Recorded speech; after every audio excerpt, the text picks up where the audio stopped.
Yeah, baby! Hey everyone, and welcome to the video today. And in today's video I'm going to be talking about the brand new Xenoblade Chronicles 3 Direct. We had a 24-minute Direct which gave us lots of different information. So in this video today I'm going to go over 7 things that you missed during the Direct. So let's go into brand new story details. In past sort of Xenoblade Directs we have been getting story details spoiled for us, so it's really nice that we just haven't really had any spoilers here. Going into the new story details, however, we found that the Offseers, which are essentially the characters that are mourning for the dead soldiers, obviously the main characters playing their flutes, have essentially 10 years to live. They're bred soldiers, and what they do is they essentially feed the souls of dead enemies to mobile base machines which each nation has, which they use as essentially war machines to try and kill the other nation. Obviously we have Keeves and Agnes fighting each other, so it's nice to get some more details on what's actually going on with the conflict. We know one is heavily based off the lore of Xenoblade 1 and the other is based off of the lore of Xenoblade 2. We know that the characters will learn a truth on their story, which sort of because we know that 3 of the characters come from one nation and 3 of the characters come from the other nation. They learn a truth from a new mysterious character which sort of forces them to come together and become fugitives, and then during the story you learn that after becoming fugitives they essentially work together to sort of bring peace to both nations and end the conflict. Next up, let's talk about our main characters. We have Noah, Uni, Lance, Mio, Tyon and Senna. These are the main characters, the main sort of 6 protagonists that will be playing as in the game. However, we have had confirmed, which was already sort of confirmed on Twitter account and by sort of up-to-date posts that they've been doing, that we will have joinable heroes with unique classes that can join the party. Speaking of which, we had confirmation of loads of different classes such as Sword Fighter, Defender and more. Each of the 6 characters in your party will have a different class, 2 of them being sort of DPS, 2 of them being tanks and 2 of them being healers, which each having very specific arts, mainly due to like healing, topple, grapple, that sort of thing. And we do know that the joinable heroes will also have unique classes. Only one of them can join your party, meaning at a time in a certain point in the story you will be able to have 7 party members in your party. But we also learned something very interesting that I'm putting on screen right now. One of the heroes was actually fully pixelated out.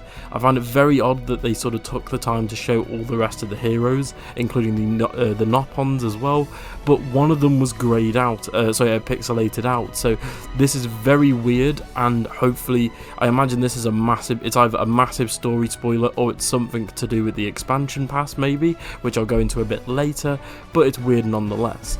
Anyway, the characters seem to be sort of a combination of Xenoblade Chronicles 2, 1 and X sort of all put together. Like for example, the class system is sort of, in my opinion, very similar to Xenoblade Chronicles X. It's sort of like an upgraded version of that. We also had a look at combat with all the different arts, we had a look at chain attacks, and honestly the battling system, the combat system looks really simplified.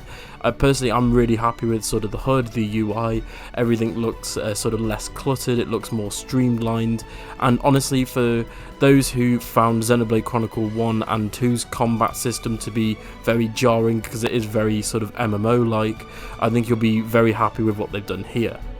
Next up we have side activities. These include cooking, dining, quests, NPC quests and side quests and that sort of thing, affiliation trees, rest spots where you can have sort of do all of the above, sort of cooking, heart to hearts, that sort of thing, but you also get special cutscenes that play as well, where you get sort of one-to-ones with different characters at the rest spots where you can stop and sleep at a campfire. You can also change the time of day here, you can craft gems to strengthen your abilities, as I mentioned heart to hearts, which are sort of one-on-one cutscenes with 2 characters in particular. And you can also discuss different NPCs with the main characters sitting around a campfire to bring new information to light for quests. This is a really cool system in my opinion. It's something that I haven't really seen done before, so it'll be really cool to see how it's implemented here. Next up, they did show the world of Ionis, which is essentially the combination of the Bionis, Mechonis, and the Titans from Xenoblade 1 and 2.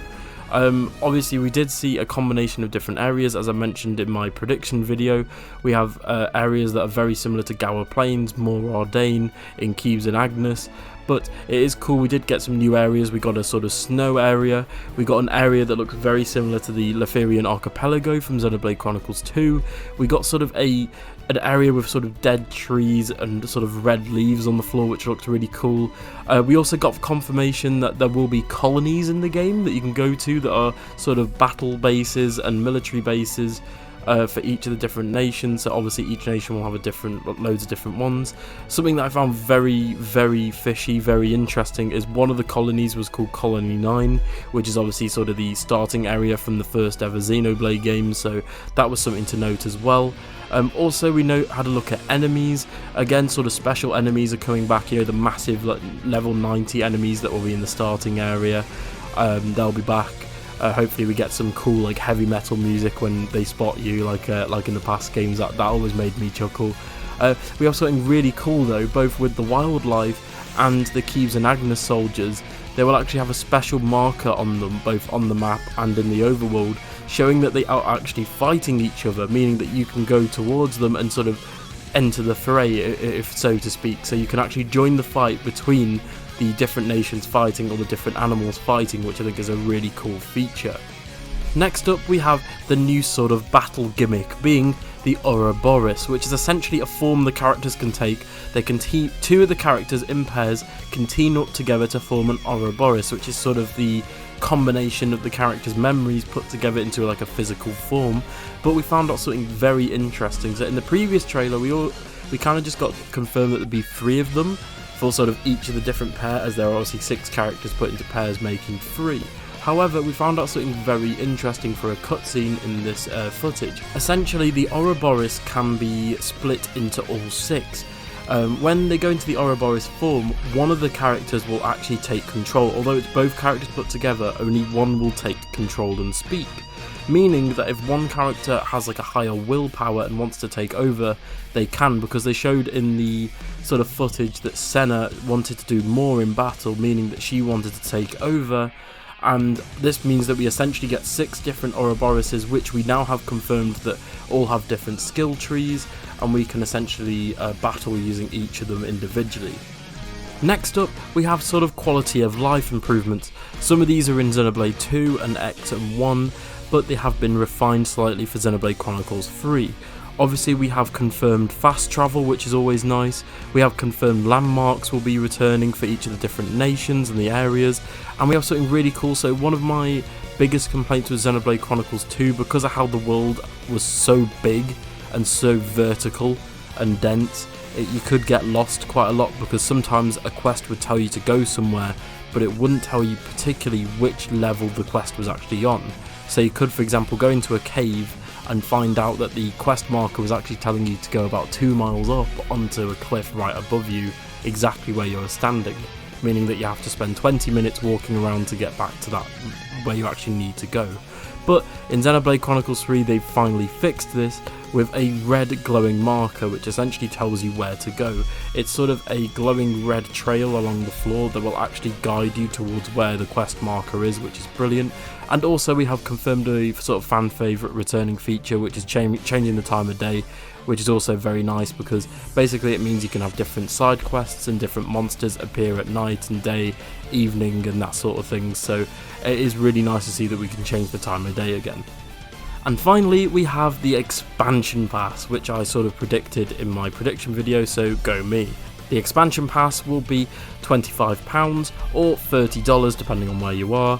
It contains 4 sets releasing at launch by December 31st of this year, by April 30th of 2023, and by December of 2023. So the dates aren't actually set in stone, and they also confirmed that all 4 packs can be bought separately, but obviously if you buy the expansion pass you sort of get all 4 plus some goodies as well. So you're probably asking yourself, if you didn't watch the direct, what is included in the expansion pass? Well, we're going to be able to get some new items, outfit colours, challenge battles, which are sort of going to be like timed events, harder bosses, that sort of thing. Brand new hero characters.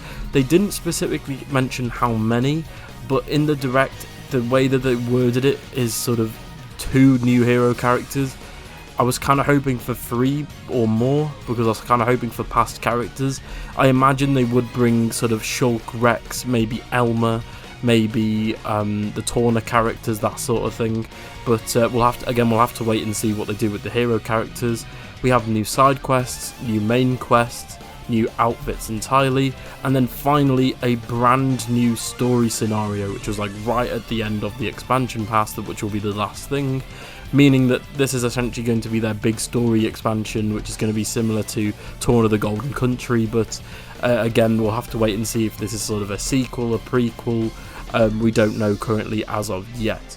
So anyway guys, that's all 7 things that you may have missed during the Xenoblade Chronicles 3 Direct. Personally, I thought this Direct was really good. It didn't spoil too much. It did sort of go into a few things like story, but again, like in my opinion, it didn't spoil too much. The gameplay looks incredible, the graphics look incredible. I just hope the game runs well at launch. I imagine it will do, because Monolith Soft have been really good at sort of pushing the Wii and the Switch to its limits. So again, we'll have to wait and see for that. But the expansion pass, in my opinion, is fairly priced. It's containing loads of content. There's nothing there that's sort of pay to win. They also did confirm that amiibos will be supported. If, for example, if you scan the Shulk amiibo, you'll actually get the Monado. I imagine at some point, because I know we're getting a Pyra and Mithra amiibo, I imagine at some point if you scan that, you may get a Xenoblade Chronicles 2 weapon, or something like that, or an outfit. Again, we don't know. We know if any amiibo will work. If you tap it, you get an item, so again, we're going to have to wait and see. Luckily for me, I've got loads of amiibos, so hooray. But anyway guys, thank you so much for watching. What did you guys think of the Xenoblade Chronicles 3 Direct, and what do you guys think of all the news, like the expansion pass, the story details, the new cutscenes, the new characters? Tell me all about it in the comments, and don't forget to subscribe and like the video. Thank you so much for watching, and I'll see you guys in the next one. Bye.